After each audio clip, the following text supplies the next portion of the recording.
കളി കാണാത്തവർക്ക് നഷ്ടമെന്ന് വെറുതെ തംബ്നെയിലിൽ കൊടുത്തിട്ടുള്ളതായിരുന്നില്ല എന്ന് ഇപ്പോൾ അവസാനിച്ച RCB മുംബൈ മത്സരം കണ്ടിറങ്ങിയ ഏതൊരു ക്രിക്കറ്റ് ആരാധകനും ആദ്യം മനസ്സിലാകും. കാരണം കളി കണ്ടിരുന്ന ഓരോ ക്രിക്കറ്റ് ആരാധകനെയും പിടിച്ചിരുത്തുന്ന രീതിയിലാണ് മുംബൈ RCB മത്സരം പുരോഗമിച്ചത്.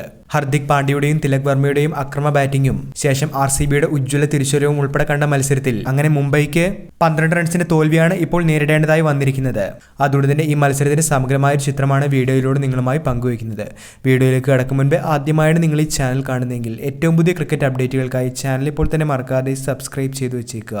ആദ്യം ബാറ്റ് ചെയ്ത RCB 222 റൺസിന്റെ വലിയ വിജയലക്ഷ്യമാണ് ഇന്ന് മുംബൈക്ക് മേൽ ഉയർത്തിയത്. കോഹ്ലിയും ദേവദത്ത് പടിക്കലും രജത് പാട്ടീദാറും മധ്യനിരയിൽ മികവ് കാട്ടിയപ്പോൾ അവസാന ഓവറുകളിൽ ജിതേഷ് ശർമ്മയുടെ വെടിക്കെട്ട് ബാറ്റിംഗ് പ്രകടനം കൂടി എത്തിയപ്പോൾ RCBയുടെ ടോട്ടൽ 200 കടന്ന് 221 42 പന്തിൽ 8 4ഉം 2 6ഉം സഹിതമാണ് വിരാട് കോഹ്ലി 67 റൺസ് അടിച്ചെടുത്തത്. കോഹ്ലിക്ക് മികച്ച പിന്തുണയാണ് ദേവദത്ത് പടിക്കൽ നൽകിയത്. ശേഷം ക്യാപ്റ്റന്റെ ഇന്നിംഗ്സുമായി രജത് പാട്ടീദാർ ഒരിക്കൽ കൂടി കളം നിറയുന്ന കാഴ്ചയാണ് കണ്ടത്.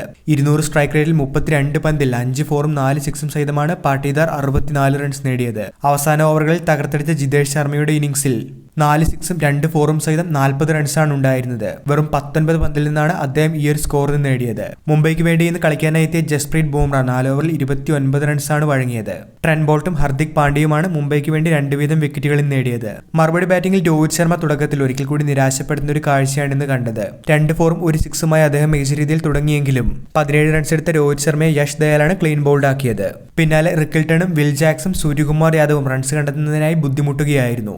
ഒരു ഭാഗത്ത് തിലക് വർമ്മ റൺസ് ഉയർത്താനായി ശ്രമിക്കുന്നുണ്ടായിരുന്നുവെങ്കിലും അദ്ദേഹത്തിന് ശക്തമായൊരു പിന്തുണ ഇവരിൽ നിന്നും ഉണ്ടായില്ല. സൂര്യ പുറത്തായതിനു ശേഷം എത്തിയ ഹർദിക് പാണ്ഡ്യ എത്തിയതിനു ശേഷം മുംബൈ ബാറ്റിംഗിന്റെ ഗിയർ മാറ്റുന്ന ഒരു കാഴ്ചയാണ് കണ്ടത്. തുടർച്ചയായി ഹർദിക് പാണ്ഡ്യ സിക്സറുകളുമായി കളം നിറഞ്ഞതോടുകൂടി RCB പരിങ്ങുന്ന ഒരു കാഴ്ച തന്നെയാണ് കണ്ടത്. ഒരു ഘട്ടത്തിൽ 15 മുകളിലായിരുന്ന റിക്വയർഡ് റൺ റേറ്റ് വെറും 2 ഓവർ കൊണ്ട് പാണ്ഡ്യ 12 എത്തിച്ചു. മറുഭാഗത്ത് തിലക് വർമ്മയും സ്ട്രോങ് ബാറ്റിംഗുമായി കളനിറഞ്ഞപ്പോൾ മുംബൈ തീർച്ചയായിട്ടും വിജയപ്രതീക്ഷയിൽ തന്നെയായിരുന്നു. എന്നാൽ ഭുവനേശ്വർ കുമാറിന്റെയും ജോഷ് ഹേസൽവുഡിന്റെയും ഉജ്ജ്വലമായ ബോളിംഗ് പ്രകടനങ്ങൾ തന്നെയാണ് RCB വീണ്ടും മത്സരത്തിലേക്ക് തിരികെ കൊണ്ടുവരാനായി കാരണമായത്. സ്കോർ 188 നിൽക്കെ തിലക് വർമ്മയുടെയും സ്കോർ 194 നിൽക്കെ ഹർദിക് പാണ്ഡ്യയുടെയും വിക്കറ്റുകൾ വേണ്ടതാണ് ഇന്ന് മത്സരത്തിൽ വഴിത്തിരിവായി മാറിയത്. ഒരുപക്ഷെ ഒരു ഓവർ കൂടി ഹർദിക് പാണ്ഡ്യയ്ക്ക് പിടിച്ചു നിൽക്കാനായിരുന്നെങ്കിൽ തീർച്ചയായിട്ടും മുംബൈ ഇന്ത്യൻസ് ഈ മത്സരം വിജയിച്ചേനെ.